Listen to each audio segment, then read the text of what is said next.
ओम शांति। मुरली है 12/7/2025। प्रातः मुरली ओम शांति। बाप दादा मधुबन। मीठे बाबा के महावाक्य हैं। बाबा ने कहा, मीठे बच्चे, तुम्हें सच्चा सच्चा वैष्णव बनना है। सच्ची सच्ची वैष्णव की भोजन की परहेज के साथ साथ पवित्र भी रहते हैं। आज का प्रश्न है, कौन सा अवगुण गुण में परिवर्तित हो जाए तो बेड़ा पार हो सकता है? उत्तर है, सबसे बड़ा अवगुण है मोह। मोह के कारण संबंधियों की याद सताती रहती है। किसी का कोई संबंधी मरता है तो 12 मास तक उसे याद करते रहते हैं। मुंह ढककर रोते रहेंगे, याद आती रहेगी। ऐसे ही अगर बाप की याद सताए, दिन रात तुम बाप को याद करो तो तुम्हारा बेड़ा पार हो जाएगा। जैसे लौकिक संबंधी को याद करते, ऐसे बाप को याद करो तो अहो सौभाग्य। जैसे कोई पुराना हमारा मित्र संबंधी शरीर छोड़ता है तो बाबा ने कहा 12 मास तक रोते हैं, मुंह ढक के रोते हैं। बाबा ने कहा इतना अगर प्यार भगवान से हो जाए तो बाबा ने कहा अहो सौभाग्य। ओम शांति। बाप रोज रोज बच्चों को समझाते हैं, अपने को आत्मा समझ बाप की याद में बैठो। आज उसमें ऐड करते हैं, सिर्फ बाप नहीं दूसरा भी समझना है। मुख्य बात है परम पिता परमात्मा शिव, उनको गॉड फादर भी कहते हैं, ज्ञान सागर भी कहते हैं, पतित पावन भी कहते हैं। तो बाप कहते राजयोग सिखलाते हैं। ये समझाने से समझेंगे कि सत्य बाप इन्हों को पढ़ा रहे। प्रैक्टिकल बात ये सुनते हैं, वह सबका बाप भी है, टीचर भी है, सदगति दाता भी है। फिर बाबा ने कहा फिर उनको नॉलेजफुल भी कहा जाता है। बाप टीचर, पतित पावन ज्ञान सागर। पहले पहले तो बाप की महिमा करनी चाहिए ना, क्योंकि एक परमात्मा ही है जो हम सबकी गति सदगति पति से पावन बनाने वाला है। संसार में दूसरे का दुख देखकर लोग उसका क्या करते हैं, बाद में उपहास करते हैं, लेकिन परमात्मा हमारी बिगड़ी को भी बनाने वाला है। ये समझाने से समझेंगे कि सत्य बाप इन्हों को पढ़ा रहे हैं। प्रैक्टिकल बात ये सुनाते हैं, वह सबका बाप भी है, टीचर भी है, तो सदगति दाता भी है। फिर उनको नॉलेजफुल कहा जाता। बाप टीचर पतित पावन ज्ञान सागर है। पहले पहले तो बाप की महिमा करनी चाहिए, क्योंकि वो मेरा पिता है ना, वह हमको पढ़ा रहे हैं। हम हैं ब्रह्मा कुमार कुमारियाँ। ब्रह्मा भी रचना है शिव बाबा की, और अभी भी हम हैं संगम की। तो बाप कहते एम ऑब्जेक्ट भी है हमारा आपका राजयोग की, हमको राजयोग सिखलाते हैं। फिर बाबा ने कहा तो टीचर भी सिद्ध हुआ ना, बाप भी है। बाप बनकर मीठे मीठे बच्चे कहकर हमें शिक्षाएं भी देते, टीचर बनकर हमें राजयोग भी सिखलाते हैं ना। तो पहले पहले तो बाप की महिमा करनी चाहिए। फिर बाबा ने कहा ब्रह्मा भी रचना है शिव बाबा की, और अभी भी है संगम युग। एम ऑब्जेक्ट भी राजयोग की है कि हमको राजयोग सिखलाते हैं। ये है अंदर की धारणा होनी चाहिए कि हमको ये ज्ञान सिखलाने वाला, ये राजाओं का राजा बनाने की जो पढ़ाई पढ़ाई जाती है, ये हमें स्वयं भगवान हमको पढ़ाते हैं। तो बाबा ने कहा ये अंदर की धारणा हो कि हमको पढ़ाने वाला स्वयं परमपिता परमात्मा है। अभी है संगम युग, एम ऑब्जेक्ट भी राजयोग की है। हमको राजयोग सिखलाते हैं तो टीचर भी सिद्ध हुआ, और ये पढ़ाई है ही नई दुनिया के लिए। यहाँ बैठे हैं तो ये पक्का करो हमको क्या क्या समझाना है, ये अंदर धारणा होनी चाहिए। ये तो जानते हैं कोई को जास्ती धारणा होती है तो कोई को कम। यहाँ भी जो ज्ञान में मस्ती में जास्ती तीखे होते हैं तो बाबा ने कहा उनका नाम भी होता है, पद भी ऊंचा होता है, परहेज भी बाबा बतलाते रहते हैं। फिर बाबा ने कहा तुम पूरे वैष्णव बनते हो। वैष्णव अर्थात वेजिटेरियन, शुद्ध शाकाहारी, मांस मदिरा आदि नहीं खाते हैं, परंतु विकार में तो जाते हैं ना। तो बाबा ने कहा क्या हुए? अशुद्ध हुए। फिर बाप कहते बाकी वैष्णव बना तो क्या हुआ? वैष्णव कुल के कहलाते हैं, अर्थात प्याज आदि तमोगुणी चीजें नहीं खाते। तुम बच्चे जानते हो तमोगुणी चीजें क्या क्या होती हैं। कोई अच्छे मनुष्य भी होते हैं जिनको रिलीजियस माइंडेड व भक्त भी कहा जाता है, वो धार्मिक भी होते हैं। तो बाप कहते बाकी वैष्णव बना तो क्या हुआ? वैष्णव कुल के कहलाते हैं। तो बाबा ने कहा प्याज आदि तमोगुणी ही चीजें नहीं खाते हैं बस। फिर बाप कहते सन्यासियों को कहेंगे पवित्र आत्मा, और जो दान करते उनको कहेंगे पूर्ण आत्मा, क्योंकि वो दान करते हैं, पूर्ण कर्म करते हैं। इससे सिद्ध होता आत्मा ही दान पूर्ण करती है तो पूर्ण आत्मा बनती है। और फिर बाबा ने कहा फिर जो आत्मा पवित्र बनती है तो फिर वही आत्मा पवित्र आत्मा कहलाती है। फिर बाप कहते आत्मा कोई निर्लेप नहीं है। ऐसे अच्छे अच्छे अक्षर याद करने चाहिए। अगर आत्मा निर्लेप हो तो अगले जन्म में लंगड़े लूले भिखारी क्यों बनते हैं? बाबा ने कहा वो उनके कर्मों का ही फल होता। फिर यूं ही हम कह भी देते हैं इनके ही कर्मों का फल है। एक बच्चा पैदा हुआ जिसको हर चीज़ से संपन्न है, भरपूर है, किसी चीज़ की कोई कमी नहीं। एक बच्चा ऐसे घर में जन्मा जहाँ उसको दूध के लिए भी लाले लगे हैं। तो बाप कहते साधुओं को भी कहते महान आत्मा, महान परमात्मा नहीं कहा जाता। तो सर्वव्यापी कहना रॉन्ग है। सर्व आत्माएं जो भी हैं सब में आत्मा है। पढ़े लिखे जो हैं वो सिद्ध कर बतलाते हैं। झाड़ में भी आत्मा है। कहते हैं ना 84 लाख योनियां जो हैं उनमें भी आत्मा है। कुत्ते जानवर बिल्ली जो भी हैं उनमें सब में आत्मा है। लेकिन बाबा ने कहा हर एक की आत्मा का वहाँ पर भी अपना अपना पुरुषार्थ है। कोई आत्मा ऐसे हैं जो कुत्ते भी जानवर भी गाड़ी में घूम रहे हैं। कुछ ऐसे मनुष्य हैं जिनको कभी पैदल के सिवाय उनको गाड़ी नसीब ही नहीं है। कुछ ऐसे भी जानवर हैं जिनको गाड़ी नहीं नसीब है, एक वक्त की रोटी नहीं नसीब है। लेकिन कुछ ऐसे हैं जिनको क्या है, रोटी देख भी नहीं पाते, वो भी जो हम लोगों की तरह ही भोजन खाते हैं। तो फिर बाबा ने कहा मनुष्य जो कि आत्मा है वह तो है ना।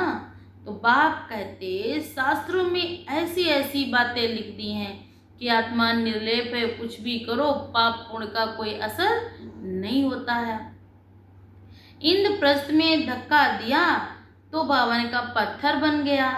अब बाप बैठ समझाते हैं। बाप बच्चों को कहते हैं, देह के सब संबंध तोड़, अपने को आत्मा समझो, मुझ बाप को याद करो। बस तुम्हारे 84 जन्म पूरे हुए कि हुए। अब तमो प्रधान से सतो प्रधान बनना है। दुख धाम है अपवित्र धाम, शांति धाम और सुख धाम है पवित्र धाम। ये तो समझते हो ना। सुख धाम में रहने वाले देवताओं के आगे इस समय के मनुष्य माथा टेकते हैं। सिद्ध होता भारत नई दुनिया में पवित्र, और बाबा ने कहा आत्माएं भी वहां पर देवतुल्य थीं, उच्च पद वाले थे, तभी तो उनके आगे जाकर इस समय के मनुष्य क्या करते हैं, माथा टेकते हैं। अभी तो गाते हैं ना, मुझ निर्गुण हारे में कोई गुण नहीं। कोई गुण नहीं है ना। मनुष्य में मोह भी बहुत होता है, मरे हुए की याद करते रहते हैं। बुद्धि में याद आता है मेरे बच्चे, मेरे फला रिश्ते। बाप कहते पति अथवा बच्चा मरे तो उनको याद करती रहती हैं। स्त्री 12 मास तक तो अच्छी रीत याद करती हैं। माताएं बहनें जल्दी यादें नहीं भुला पाती, मुंह ढककर रोती रहती। ऐसे मुंह ढककर अगर तुम बाप को याद करो तो दिन रात तो बेड़ा पार ही हो जाए। अच्छी रीत याद करती हैं, मुख ढककर भी रोती हैं। बाबा ने क्या कहा कि माताएं बहनें कुछ तो ऐसी हैं कि वो क्या करती हैं, मुंह ढक कर के रोती रहती हैं, उनको 12 मास तक याद करती हैं। ऐसे मुंह ढककर अगर तुम बाप को याद करो तो बाबा ने क्या कहा, रात दिन तो बेड़ा पार हो जाए। बाप कहते जैसे पति को तुम याद करती रहती हो, ऐसे मेरे को याद करो तो तुम्हारे विकर्म विनाश हो जाए। तो बाबा ने कहा बाप युक्तियां बतलाते रहते, ऐसे ऐसे करो तो तुम्हारे पाप भी चुकतू हो जाएंगे। पोता मेल देखते हैं, आज इतना खर्चा हुआ, इतना फायदा हुआ। फिर बाप कहते बैलेंस रोज निकालते हैं, कोई मास निकालते हैं। यहाँ तो बहुत जरूरी है, बाप ने बार बार समझाया है। बाप कहते भी हैं तुम बच्चे सौभाग्यशाली हो, भाग्यशाली भी नहीं है हम इस समय संगम पे क्या हैं, सौभाग्यशाली हैं। 1000 भाग्यशाली, करोड़ भाग्यशाली, पदम अरब खरब भाग्यशाली हो। सुना बाबा ने कितनी महिमा की। बाबा ने कहा आप पदम के आगे कोई भी गिनती नहीं थी, उससे भी बाबा ने आपकी तुलना की, आप इतने भाग्यशाली हो। जो बच्चे आजकल कहते ना हम VIP हैं, तो बाबा ने कहा आप तो उनके भी आगे लगा दो VIP, तो आप तो उनसे भी ज़्यादा क्या ठहरे, VIP। जो बच्चे अपने को सौभाग्यशाली समझते वह जरूर अच्छी तरह से बाप को याद करते हैं, वही गुलाब के फूल बनेंगे। तो ये तो नटसेल में समझाना होता, बनना तो खुशबूदार फूल ही है। मुख्य है याद की यात्रा। सन्यासी ने योग अक्षर कह दिया है, तो याद की यात्रा, उस भगवान को हम याद करते हैं। लेकिन सन्यासियों ने यहाँ की चीज को भूला, आत्मा को भूला, लेकिन उन्होंने क्या किया, उन्होंने तमाम सारे बंधन लगा दिए कि ये है तो फिर ये है।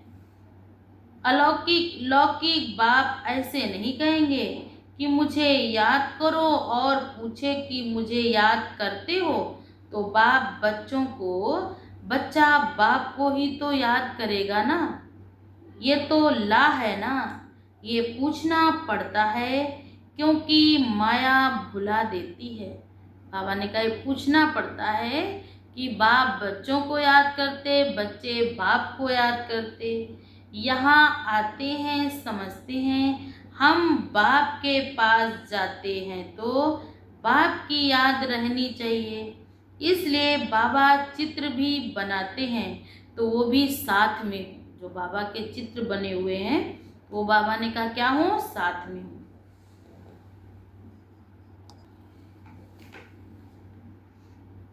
बाबा ने कहा कि यहाँ आते हैं, समझते भी हैं, हम बाप के पास जाते हैं, वो बाप की याद रहनी चाहिए ना, इसलिए बाबा चित्र आदि बनाते हैं।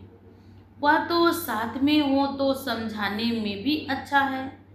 पहले पहले हमेशा बाप की महिमा शुरू करो कि हमें वो परमात्मा इस धराधाम पर आकर पति से पावन बनाकर अपने साथ ले जाते। कोई भी गंदा हो या ऐसा वैसा हो तो लोग पसंद नहीं करते, निगलेक्ट कर देते, नहीं चाहिए। लेकिन परमात्मा की कितनी महिमा, कितने गंदे थे, कितने पति थे, लेकिन उसने मेरे अवगुण नहीं देखे, मेरे गुण देखे, मुझे अपना बनाया और अपने साथ ले जाकर मुझे पति से पावन बनाया। तो भगवान का मेरे ऊपर कितना न कितना कहा जाए कर्ज है कि हम कैसे उसके उस कर्ज को अदा करेंगे, ये हम कल्पना भी नहीं कर सकते। ये हमारा बाबा है, यूं तो सबका बाप है तो वो आत्मा का पिता सबका है, लेकिन जिसने पहचाना है उसने उसको याद किया, जिसने नहीं पहचाना तो उसने उसको याद ही नहीं किया। सर्व का सदगति दाता है, ज्ञान का सागर नॉलेज फुल है। बाबा हमको सृष्टि के आदि मध्य अंत का ज्ञान बैठ समझाते हैं, जिससे हम त्रिकालदर्शी बन जाते हैं। त्रिकालदर्शी इस सृष्टि पर कोई मनुष्य नहीं है, लेकिन जब परमात्मा को हम याद करते हैं तो परमात्मा हमें तीनों कालों का ज्ञान देकर त्रिकालदर्शी बना देते हैं। बाप कहते ये लक्ष्मी नारायण भी त्रिकालदर्शी नहीं है, ये त्रिकालदर्शी बन क्या करेंगे। बाबा ने कहा इनको जरूरत ही नहीं, आपको जरूरत है, क्योंकि आपको भगवान परिचय करा रहा कि आप मेरे कितने श्रेष्ठ और उत्तम बच्चे थे। आज धीरे धीरे जन्म लेते लेते क्या से क्या बन गए। और फिर बाबा ने कहा फिर इस पढ़ाई को पढ़ने से आप क्या बनेंगे, फिर वही श्रेष्ठ और उत्तम बनेंगे। देवताओं को जरूरत नहीं, क्योंकि वो तो हैं ही श्रेष्ठ और उत्तम। लेकिन बाप तुमको उत्तम बनाना चाहते हैं तो उत्तम बनाने की शिक्षा भी तो देते हैं ना। बनते हो और बनाते हो। इन लक्ष्मी नारायण में ज्ञान होता तो परंपरा चलता, बीच बीच में तो बाबा ने कहा विनाश हो जाता है, इसलिए परंपरा तो चल ना सके। तो बच्चों को इस पढ़ाई का अच्छी रीति सिमरण करना है।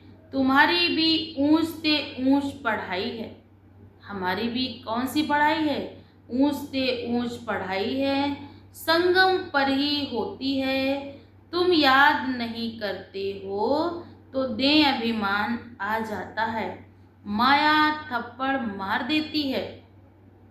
जब 16 कला संपूर्ण बनेंगे तब विनाश की भी तैयारियां होंगी। वाबी बाबा ने कहा वो भी विनाश के लिए, तुम अविनाशी पद के लिए तैयारी कर रहे हो। कौरवों और पांडवों की लड़ाई नहीं है, कौरवों और यादवों की लगती है। बाबा ने कहा यादव अर्थात कौन, जिन्होंने बॉम्ब्स मिसाइलें बनाई हैं, उनकी बुद्धि दुराचारी बन गई, उनकी कोई गलती भी नहीं, लेकिन उनको खुद ऐसा सोचते कि मेरे को कोई प्रेरित करता है कि ऐसा करो। ड्रामा अनुसार पाकिस्तान भी हो गया, वह भी शुरू तब हुआ जब तुम्हारा जन्म। अब बाप आ गए हैं तो प्रैक्टिकल होना चाहिए ना। पवन का ड्रामा में पाकिस्तान का भी होना था। यहाँ के लिए ही कहते रक्त की नदियाँ बहती हैं, फिर घी की नदियाँ बहेंगी। गाते हैं ना, भारत में ही दूध घी की नदियाँ बही थी और फिर भारत में ही रक्त की नदियाँ बहेंगी। अब भी देखो लड़ते रहते, फलाना शहर दो नहीं तो लड़ाई करेंगे, धमकी देते हैं ना। यहाँ से पास ना करो, ये हमारा रास्ता है। अब हम क्या करें, स्टीमर कैसे जाएंगे, फिर राय करते हैं। जरूर राय पूछते होंगे, मदद की उम्मीद मिली हुई होगी, वह आपस में ही खत्म कर देंगे। फिर यहाँ सिविल वार भी ड्रामा में नूंद है। पापा ने कहा भारत में, पापा ने कहा इविल वार भी होना ये भी ड्रामा में नूंद है। अभी बाप कहते मीठे बच्चे बहुत बहुत समझदार बनो, यहाँ से बाहर घर जाने से भूल नहीं जाओ। तुम यहाँ आते ही हो कमाई जमा करने, और फिर हम भूल जाएंगे तो फिर कमाई कैसे जमा करेंगे। छोटे छोटे बच्चों को ले जाते हो तो उनको बंधन में रहना पड़ता है। यहाँ तो ज्ञान के सागर के कंठे पर आते हो, जितनी कमाई करेंगे उतना अच्छा है, इसमें लग जाना चाहिए। तुम आते ही हो अविनाशी ज्ञान रत्नों की झोली भरने। बाबा ने कहा था यहाँ के एक एक शब्द भगवान का ये रतन के समान है। अभी तो एक एक शब्द लग रहा है, आपको कोई बोल रहे हैं ऐसे ऐसे कह दिया, यूं ही बोल दिया। बाबा ने कहा जब ये समय निकल जाएगा, ये घड़ियां निकल जाएंगी, तो ये सब एक एक बोल ये रतन के समान बनेंगे। फिर हम सोचेंगे काश नाहक हमने और सुन लिया होता, तो फिर एक ही आवाज़ आएगी कि अब ये वक्त निकल गया। तो फिर पछताने का भी वक्त नहीं होगा, क्योंकि बाबा ने कहा ये समय दोबारा लौट कर नहीं आएगा। जो घंटे मिनट सेकंड जो गुजर रहे हैं, तो ये फिर लौट कर संगम के दोबारा नहीं आएंगे। कहते हैं ना, बोला नाथ भर दे झोली, भक्त तो शंकर के आगे जाकर कहते हैं झोली भर दो। वह फिर शिव शंकर को एक समझ लेते हैं। शिव शंकर महादेव कहते हैं जय शिव शंकर। फिर महादेव बड़ा हो जाता है। ऐसी छोटी छोटी बातें बहुत समझानी है। फिर कहते हैं जय शिव शंकर, तो यही कहते हैं जय शंकर, लेकिन शिव को क्यों जोड़ते हैं? क्योंकि साथ साथ शिव बाबा उनके पिता का भी नाम लेते हैं। तुम बच्चों को समझाया जाता, अभी तुम ब्राह्मण हो, नॉलेज मिल रही है। पढ़ाई से मनुष्य सुधरते हैं। जब पढ़ाई होती, नॉलेज होती, समझ होती, तो क्वालिफिकेशन आ जाती है। फिर उनमें समझ भी आ जाती कि हम इतने क्वालिफाइड हैं, तो ना चाहते हुए भी अपनी वो चलन को सुधारना। चाल चलन भी अच्छी होती है। अभी तुम पढ़ते हो, जो सबसे जास्ती पढ़ते वही पढ़ाते हैं, उनके मैनर्स भी अच्छे होते हैं। तुम कहेंगे सबसे अच्छे मैनर्स तो मम्मा बाबा के थे। अब मैनर्स की बात कही जाए तो बाबा ने कहा ऐसा नहीं कि सारी दुनिया के, लेकिन इस समय तो सारी दुनिया के ही मैनर्स उल्टे हो गए हैं, क्योंकि उनके अंदर ज्ञान नहीं, तो देहभान युक्त आत्माएं उनके द्वारा हर कर्म में बेड मैनर्स ही नजर आता। उनके बोलने में देहभान, उनके चलने में देहभान, उनके देखने में भी देहभान, उनके खाने पीने में भी देहभान, और बातचीत की तो बात ही छोड़। मम्मा बाबा के मैनर्स हैं। फिर हो गई बड़ी मम्मा, जिसमें प्रवेश कर बच्चों को रचते हैं कौन? ब्रह्मा। माता पिता का माइंड है, कितनी गुप्त बातें हैं।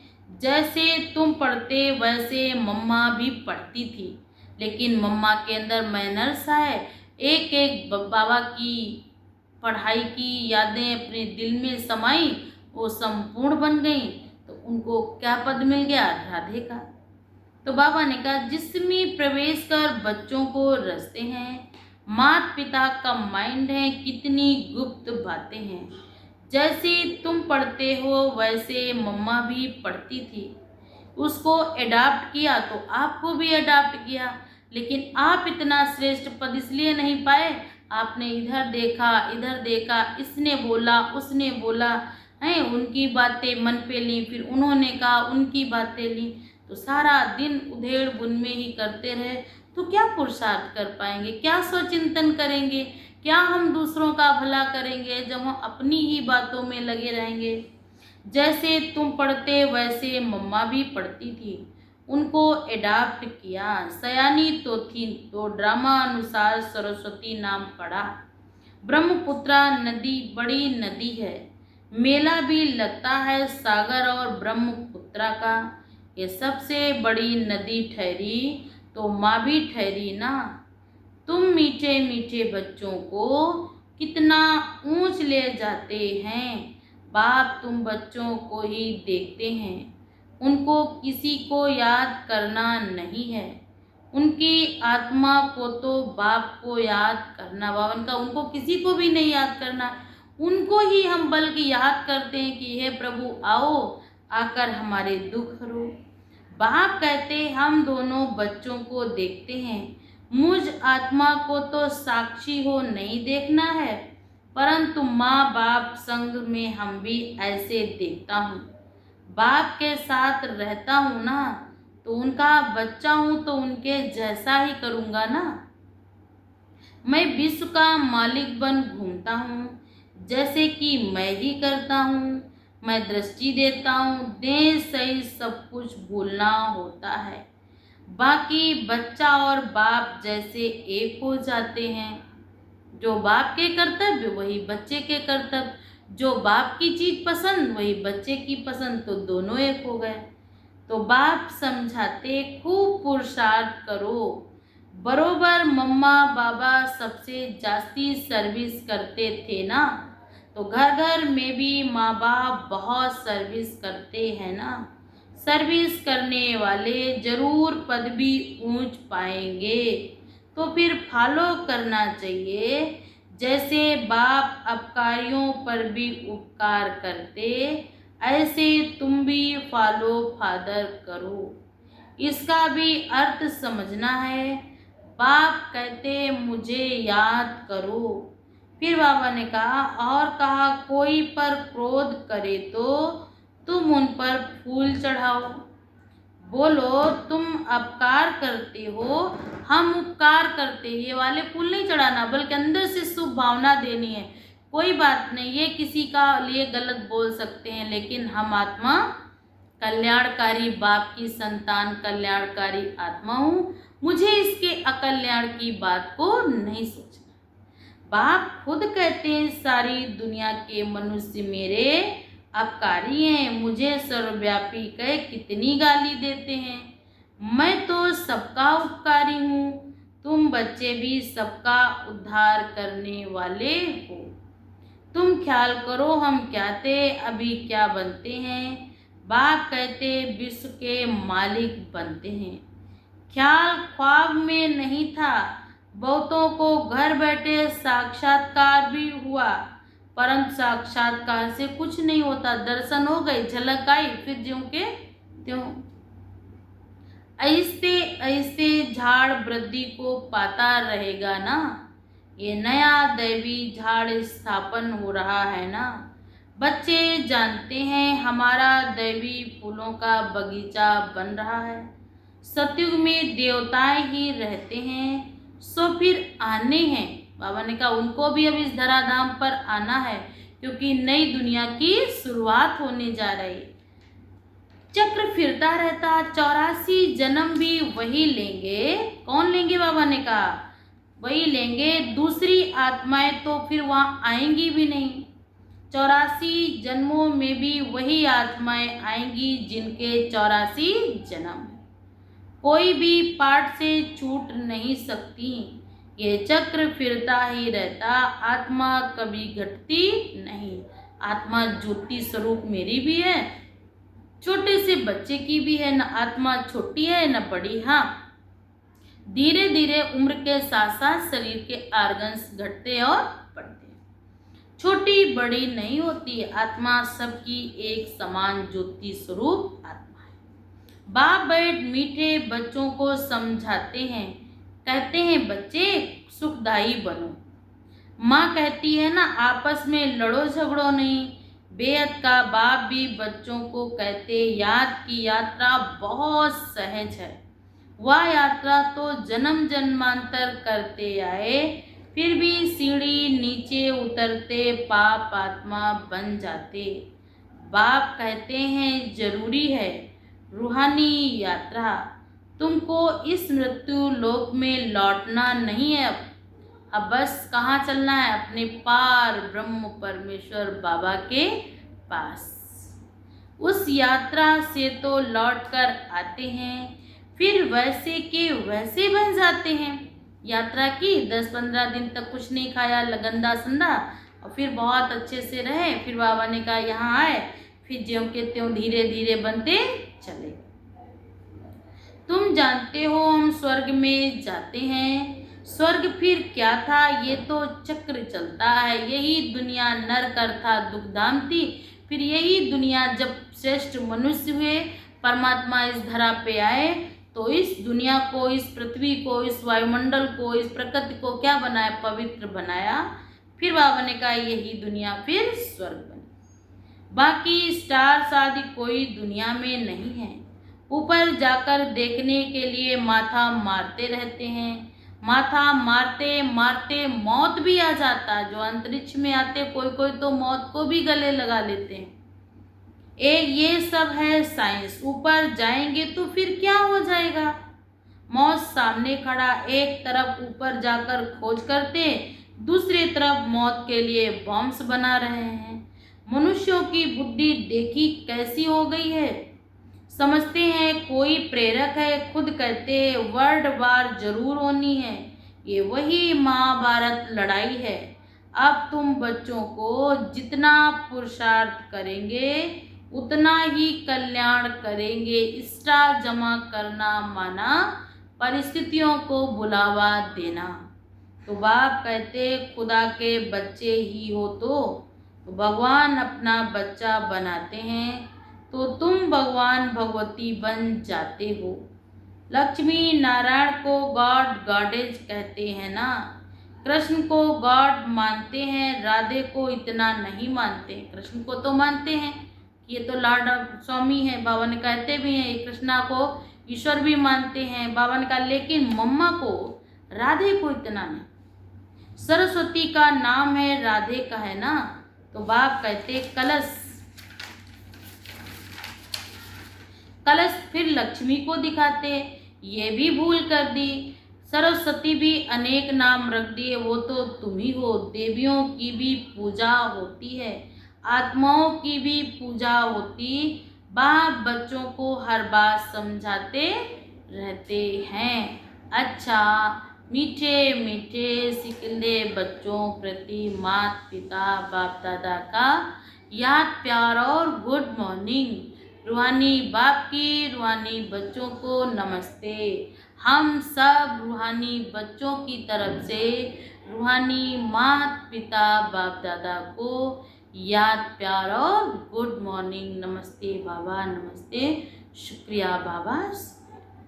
धारणा के लिए मुख्य सार है, जैसे बाप अपकारी पर भी उपकार करते, ऐसे फॉलो फादर करना है। कोई कुछ भी बोले फिर भी सुना अनसुना कर मुस्कुराते रहना है। एक बाप की ही सुनना है।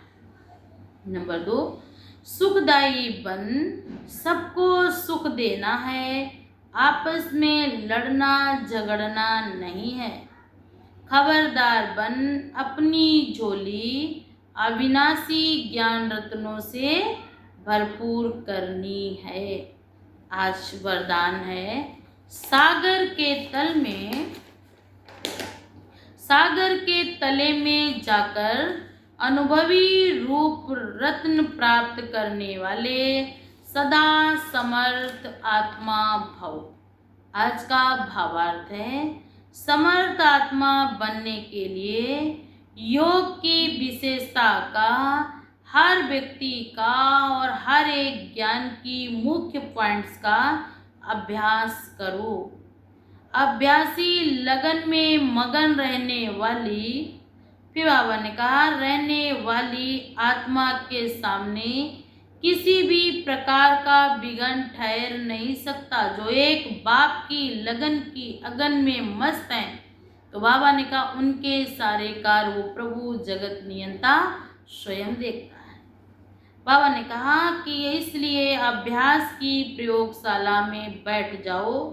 अभी तक ज्ञान के सागर, गुणों के सागर, शक्तियों के सागर में ऊपर ऊपर की लहरों में लहराते हो, लेकिन अब ज्ञान के सागर में जाओ तो अनेक प्रकार के विचित्र अनुभव के रत्न प्राप्त कर समर्थ आत्मा बन जाएंगे। आज का स्लोगन है, अशुद्धि ही विकार रूपी भूतों का आवाहन करती है, इसलिए संकल्पों की भी शुद्धि हो। क्योंकि अशुद्धि ही मन को भी, विचारों को, तन को, सबको गड़बड़ करती है। तो बाबा ने कहा अगर अशुद्धि होगी तो आप सदैव क्या रहेंगे? बाबा ने कहा 5 भूतों के बसी भूत रहेंगे। अच्छा, आज अव्यक्त इशारे हैं, संकल्पों की शक्ति को श्रेष्ठ जमा करने के निमित्त बनो। तो बाबा ने क्या कहा? जैसे ब्रह्मा बाप ने विशेष श्रेष्ठ संकल्पों का बच्चों का आवाहन किया, अर्थात रचना रची। ये संकल्प की रचना भी कम नहीं है। श्रेष्ठ शक्तिशाली संकल्प ने प्रेर कर भिन्न भिन्न धर्मों के पदों से निकाल कर समीप लाया। ऐसे आप बच्चे भी शक्तिशाली श्रेष्ठ संकल्पधारी बनो। अपने संकल्पों की शक्ति से ज़्यादा खर्च नहीं करना है, फिर उनका व्यर्थ नहीं गंवाना है। श्रेष्ठ संकल्प की प्राप्ति से पावन का श्रेष्ठ पद की प्राप्ति होती है। और जो अभी हम किसी के संग दोष में आकर, कुसंग में आकर जो हम कर्म कर रहे हैं, जो आज की पीढ़ी कुसंग में लिप्त है, तो क्या हम ऐसा श्रेष्ठ देवपद पा सकते थे? नहीं ना। तो फिर बाबा ने कहा अगर तुम्हें श्रेष्ठ देवपद प्राप्त करना है तो एक ही धुन लगा दो, एक बाप दूसरा ना कोई, बस और कुछ भी नहीं होने चाहिए। सिर्फ एक ही धुन होती है कि एक बाप हो और दूसरा ना कोई। ऐसे बाप के श्रेष्ठ संकल्पों को पूरा करने वाली श्रेष्ठ आत्मा बनना है। अच्छा, तो